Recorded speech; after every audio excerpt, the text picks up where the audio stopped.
Kalba Punsko valsčiaus viršaitis Vytautas Liškauskas. Labai malonu, kad galiu keli žodžius tart apie praėjusius 2009 metus, kaip jie klostėsi Punsko savivaldybei.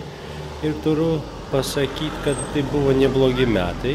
Neblogi metai keliais atžvilgiais. Vienu žodžiu, kad bendradarbiavimas ir bendravimas su įvairiomis įstaigomis ir Lietuvoje, ir Lenkijoje, ir su lietuviškom organizacijom veikiančiom Lenkijoje pavyko labai gerai, daug dalykų kartu buvo nuveikta.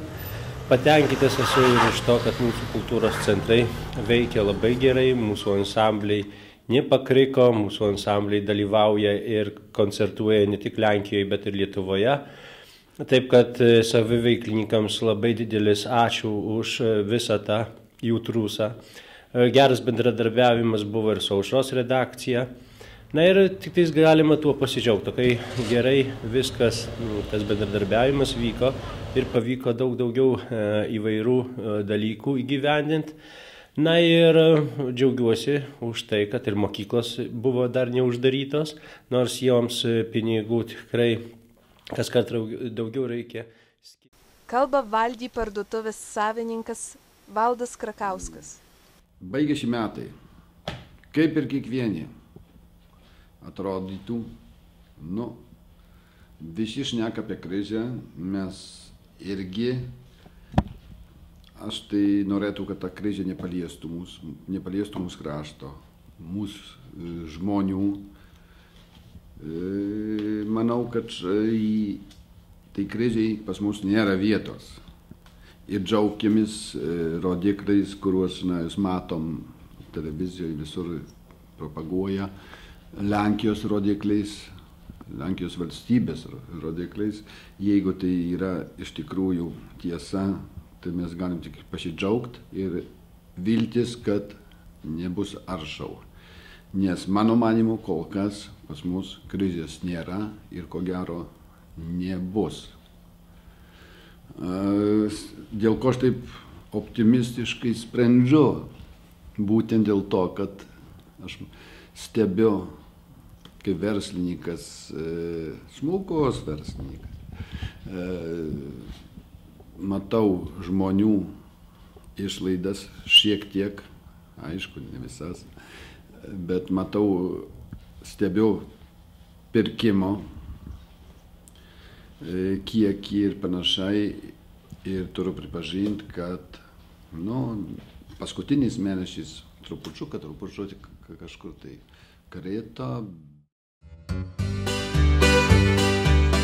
Investicija tai buvo kartu su Seinų apskritimi, būtent panaudojus ir ES lėšas, tai kelias pro Šaltėnus į Slabadą, į Šipliškes.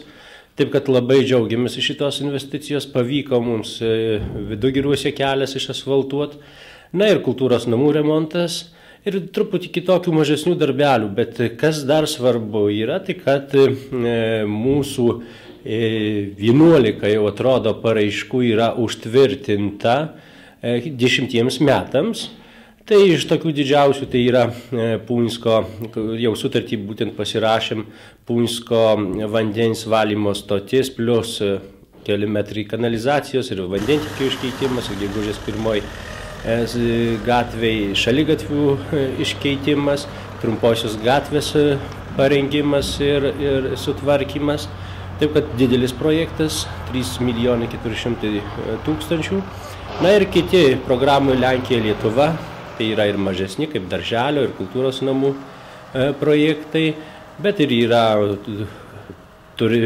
verslo centro įkūrimas Punske, tai būtent ir remontas stogo čia savivaldybės ir rengimas Palėpėje kambarių tam centrui, yra ir Punsko pliažas paruošimas būtent su lieptu, su pavėsinėm, su persirengimo vietomis, taip kad truputį vėl pagražės ir miestelis, ir kitų.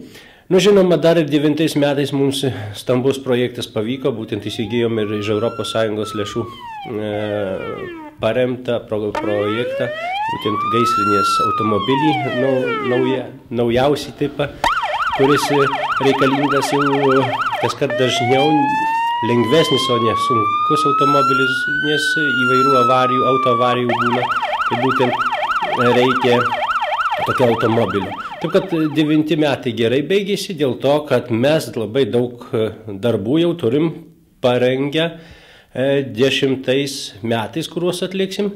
Nu ir jau pateikę esam ir paraiškas, ir teikiam paraiškas jau 2011 metams. Norėčiau visiems palinkėti ypatingai sveikatos, stiprybės, kantrybės ir visokiojopos sėkmės asmeniniam gyvenime, darbuose, gerų minčių, gerų vilčių ir kad viskas išsipildytų. Ir norėčiau palinkėti visiems, kad 10 metais tikrai lydėtų visus sėkmė visur ir visada ir nepritrūktų ir sveikatos, ir kantrybės. Na ir žinoma, kiekvienam reikėtų biskį ir pinigėlių, kad būtų kažkoks tai irgi žiebtukas į laimę ir į pasiekimą savo